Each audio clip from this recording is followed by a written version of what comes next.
తమసా నదీ తీరంలో వాల్మీకి మహర్షి ఆశ్రమం నిర్మించుకుని శిష్యులతో జీవిస్తున్నాడు. ఒకరోజు నారద మహర్షి అక్కడికి వచ్చాడు.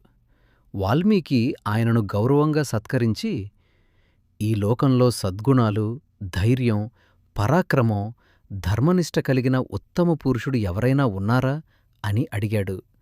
నారదుడు అయోధ్యారాజు దశరథుని కుమారుడు శ్రీరాముడు గురించి వివరించాడు. రాముడి గుణగణాలు, ధైర్యసాహసాలు, తండ్రి మాట కోసం రాజ్యాన్ని వదిలి వనవాసానికి వెళ్లడం, సీతాపహరణం, వానరులతో స్నేహం, రావణుడితో యుద్ధం, రావణ సంహారం వంటి సంఘటనలను చెప్పాడు. రాముడి కథ విని వాల్మీకి ఎంతో ఆనందించాడు. నారదుడు తన రాక ఉద్దేశం నెరవేరడంతో అక్కడ్నుంచి వెళ్ళిపోయాడు.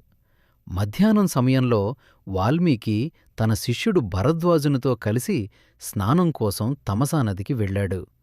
ప్రశాంతమైన నదీతీరంలో నడుస్తూ నారదుడు చెప్పిన రామకథను వాల్మీకి మననం చేసుకున్నాడు. ఆ సమయంలో రాముడి జీవితాన్ని ఒక గొప్ప కావ్యంగా రచించాలనే ఆలోచన ఆయన మనసులో బీజం వేసుకుంది.